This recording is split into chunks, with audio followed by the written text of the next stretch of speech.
L'Ancien Testament.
Le périple d'Abraham.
Pour le départ!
Le gouverneur de Haran veut savoir pourquoi tu as décidé de quitter la ville avec ta famille, tes servants, et en emportant tous tes biens.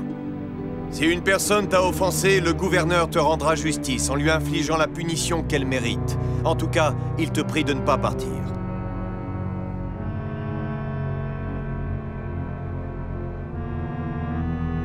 Pourquoi es-tu revenu? Notre Dieu a déjà entendu ta requête.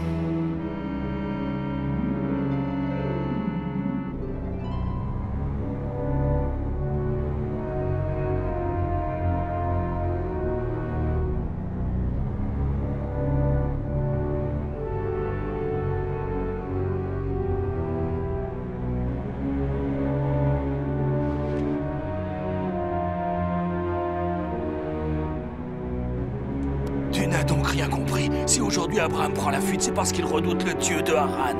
Il n'y a pas si longtemps, il amenait au temple de riches offrandes et réclamait sa bénédiction en versant des larmes. Et le voilà qu'il abandonnait l'offense, lui et toute la ville. Fais demi-tour, Abraham. C'est le dieu de Haran qui te l'ordonne. Sa colère sera terrible si tu oses lui désobéir. Le dieu de Haran n'a jamais fait peur à personne. C'est une simple statue de pierre. Tout le monde sait ça. Tu as entendu comme moi, il blasphème. Lieutenant, veux-tu, je te prie, transmettre ce message au gouverneur. Je me rends dans le pays de Canaan pour faire du commerce. Je n'ai rien contre lui ni contre sa ville. Et peut-être un jour, je reviendrai. Merci de remettre ce présent à l'honorable gouverneur de la part de ma famille et de moi-même. Je suis sûr qu'il appréciera. Oui, je pense qu'il appréciera ton geste. Tu peux partir maintenant, Abraham. Et si un jour tu souhaites revenir dans la ville de Haran, sache que tu seras le bienvenu. Honte à toi, le dieu de Haran te punira.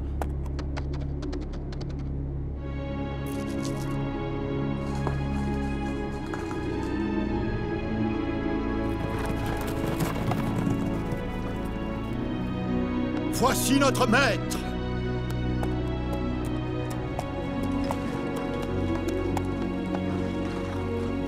Le voyage va être très long. J'espère que tout se passera bien.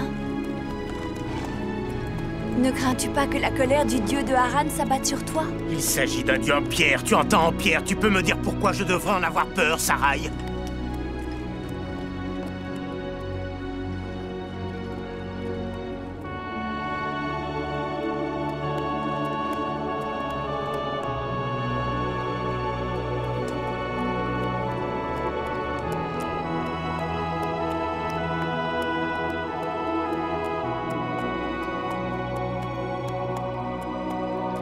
Pourquoi partir? Tu es déjà un homme riche. Est-ce que tu as vraiment envie de devenir encore plus riche?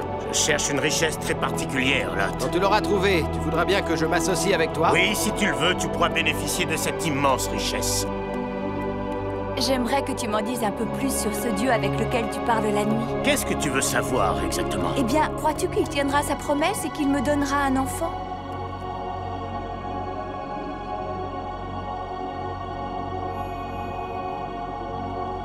Tu verras bien assez tôt ce qu'il adviendra.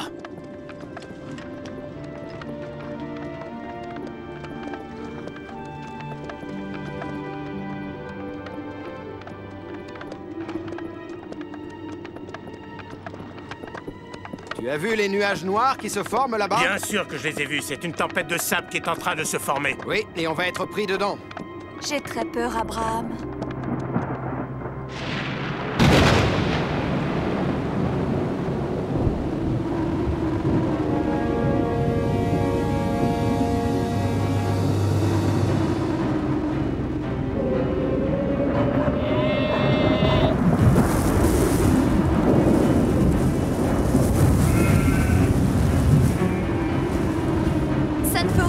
Abraham, c'est le dieu de pierre qui nous punit. Nous ne pouvons pas lui échapper. Je t'en prie, rentrons à Haran et sa colère s'apaisera. Jamais je ne pourrais croire qu'une statue de marbre puisse faire souffler le vent. Je t'en supplie, Abraham, faisons demi-tour. Aie confiance, Sarai, car celui qui nous protège est un dieu immense et invisible, un dieu tout-puissant. Je t'en conjure, invoque-le et dis-lui de nous aider, il doit nous sauver la vie.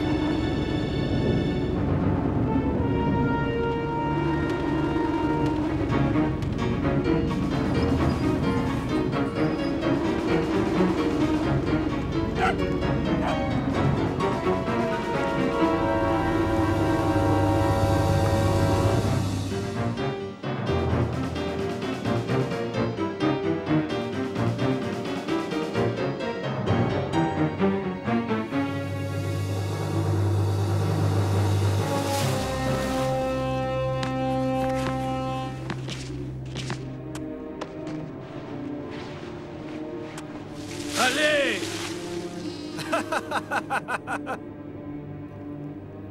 Ton Dieu nous a sauvés.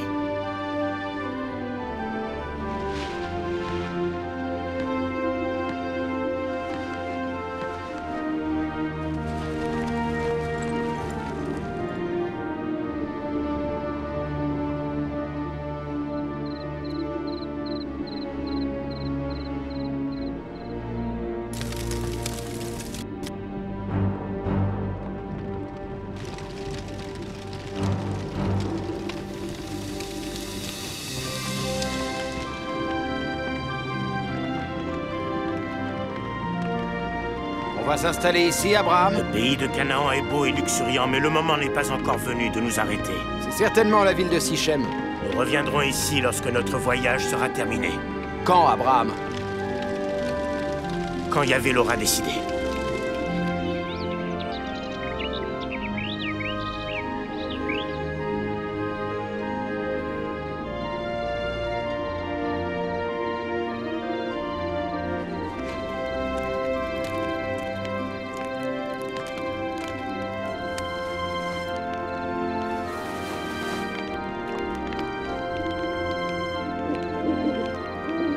Où êtes-vous, Seigneur?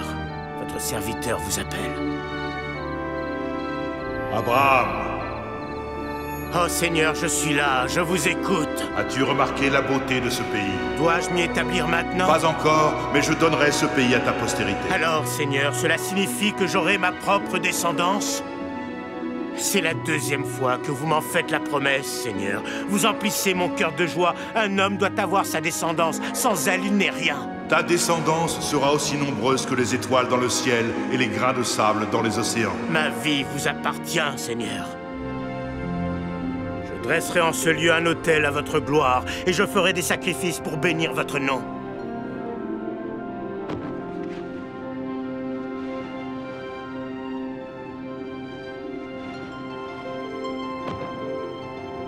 La main de Dieu nous protège, nous pouvons partir.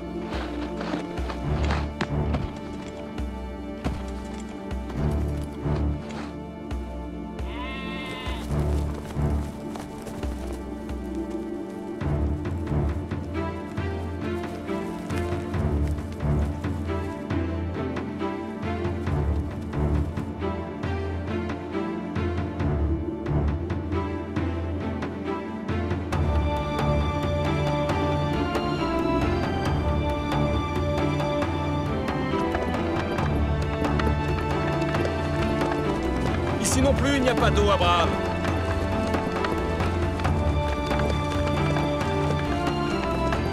C'est le 8e puits à sec que nous rencontrons. On ne tiendra pas longtemps. Tu nous as dit que ton Dieu nous aiderait et nous protégerait. Sarah, il attend que tu lui prouves que tu as foi en lui.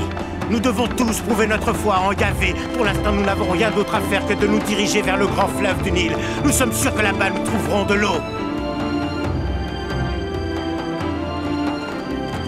Abraham, regardez, des maraudeurs.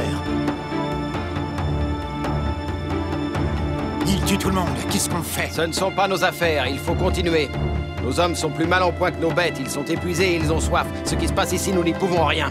Tu es vraiment cruel. Il n'est pas question que je passe mon chemin plutôt que de venir en aide à ceux qui sont en danger, même si c'est au péril de ma vie. Que des hommes viennent avec moi.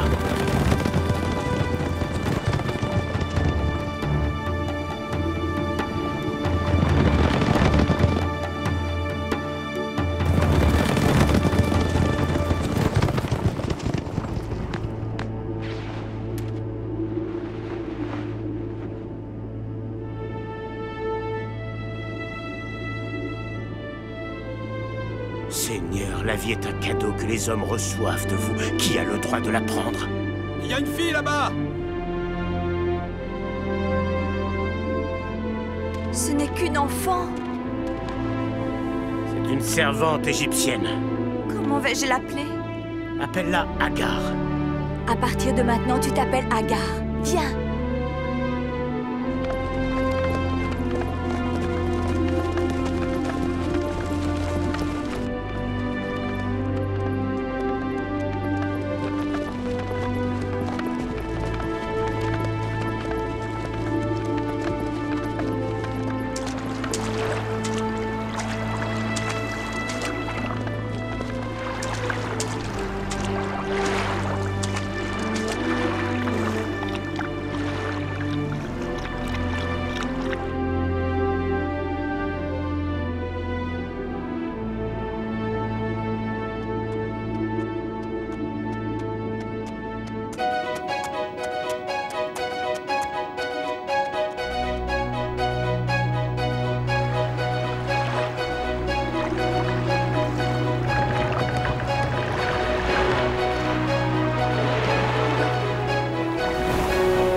Le dieu qui demeure dans ce temple est probablement très puissant. Le temple est en effet imposant, mais son dieu n'est qu'une statue de marbre. Peut-être, mais demande-lui quand même de te donner des enfants. Non, ne compte pas sur moi, Sarai. Je ne demanderai jamais rien à un tel dieu. Le dieu très haut qui me parle, lui, est tout puissant. Il est invisible et partout à la fois, et je sais qu'il existe. Alors pourquoi est-ce qu'il ne te donne pas d'enfants? Il m'en a fait la promesse, et j'ai confiance en lui. Est-ce que je t'ai déjà dit que tu es borné comme une mule, Abraham?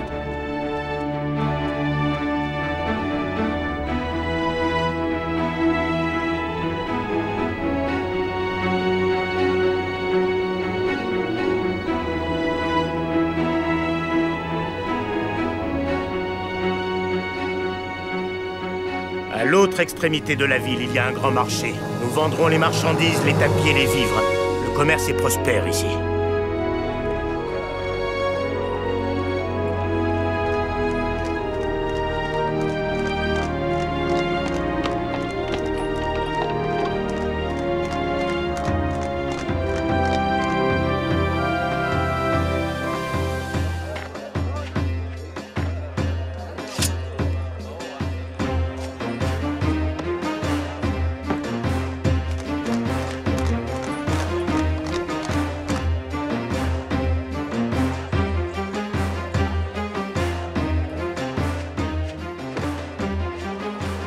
Tu ne pourras jamais vendre ton tapis ici, il ne peut aller que dans un palais. Mais justement, Pharaon, je l'ai apporté spécialement pour vous, pour votre somptueux palais.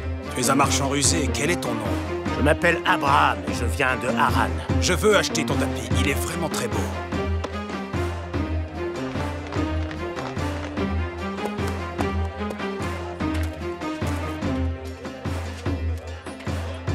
Sarai, vous êtes là? Qu'est-ce que vous me voulez? Vous avez gagné la faveur du pharaon, noble dame. Comment est-ce possible? Il m'a à peine regardé. Ne soyez pas surprise. Notre vénéré pharaon voit tout. Et qu'est-ce que vous attendez de moi? Quand le pharaon est rentré au palais, il m'a fait demander et m'a dit « Va au marché et reviens avec Sarai, la sœur du marchand. » Et il a ajouté « Je n'ai jamais vu une femme avec un tel sourire, je l'avoue. » Et si je refuse de vous suivre? Si vous ne venez pas avec moi, je devrais vous tuer. Ah non!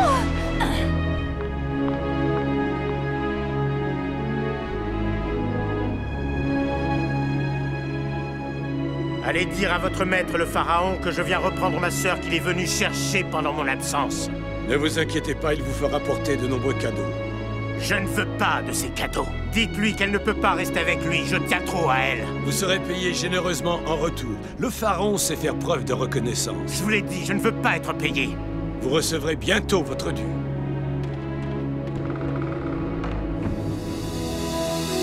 Vous renoncez à elle. Retournons à nos tentes. Seigneur, je vous en prie, écoutez votre serviteur Abraham. Je suis désespéré. Oui, Abraham. Dis-moi ce que tu as sur le cœur. Oh Seigneur, je suis votre serviteur. Seigneur, je vous en conjure, il faut empêcher que le pharaon fasse du mal à Sarai. Ce n'est pas à toi de me dire ce que j'ai à faire. Tu entends, Abraham? Oui, Seigneur, je n'ai pas à vous dire ce que vous avez à faire. Pourquoi avoir caché que Sarai est ta femme? J'avais très peur que le pharaon me tue pour s'emparer d'elle. Tu as menti, Abraham! Ne m'abandonnez pas.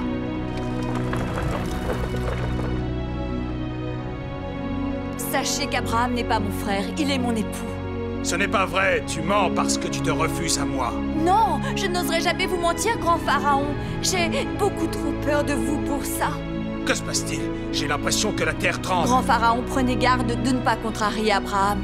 Pourquoi ne devrais-je pas contrarier le vieil homme? Parce que la nuit, il parle avec son Dieu. Et alors? Son Dieu lui répond. Il faut vous sauver, c'est drôle! Le vieil homme, faites-le venir! Le vieil homme, mais de qui parlez-vous? Abraham le marchand, qu'il vienne tout de suite!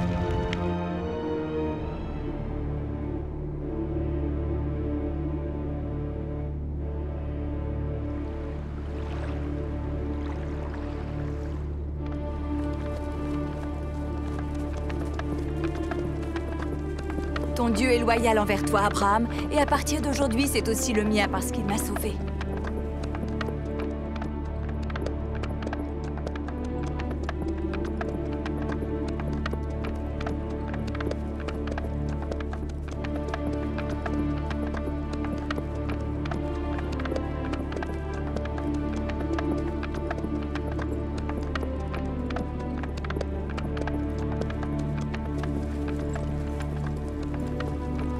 Maintenant que le pharaon nous chasse de ces terres, où allons-nous? Dans le pays de Canaan, la famine que nous avons connue sur le chemin est finie. Nous arriverons plus riches que quand nous sommes partis. Non, ce n'est pas vrai. Nous ne sommes pas vraiment plus riches qu'en partant. Sarai, qu'est-ce que tu racontes? Tu n'as qu'à compter les têtes de mon troupeau et les pièces d'or de mon coffre, et tu verras. Ce n'est pas de ça que je te parle. La richesse réside dans l'enfant que ton Dieu ne t'a pas encore donné.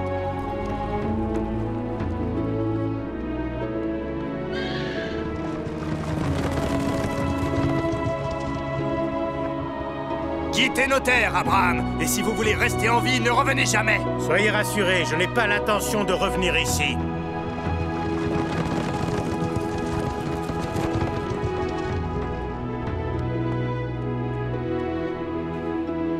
Après avoir traversé le désert de Negueb, Abraham retourna dans le pays de Canaan, un pays où il y avait plus de fruits et d'eau que dans n'importe quelle autre région de la terre. Mais très vite, il dut faire face à d'innombrables ennemis et défendre sa tribu et ses biens. Abraham remporta toutes les batailles grâce à l'aide de son Dieu tout-puissant, qui lui fut loyal. C'est au nom de cette loyauté qu'Abraham établit un pacte avec Melchisédek, roi de Salem. Melchisédek était prêtre du Dieu Très-Haut, car comme Abraham, il vénérait Yahvé. C'est la raison pour laquelle il lui apporta son assistance et lui offrit du pain et du vin. Béni soit Abraham par le Dieu Très-Haut, fondateur des cieux et de la terre. Et béni soit le Dieu Très-Haut qui a livré tes ennemis entre tes mains. Sois béni, Melchisédek, car tu vénères aussi le Dieu Très-Haut et tu as foi en lui.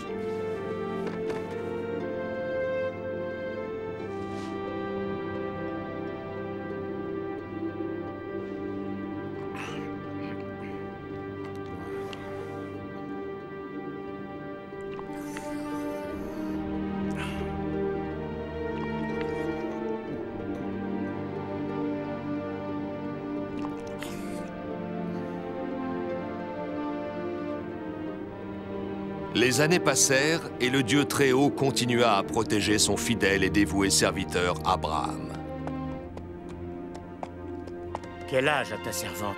Elle a 15 ans, Abraham. Elle est très belle, tu ne trouves pas?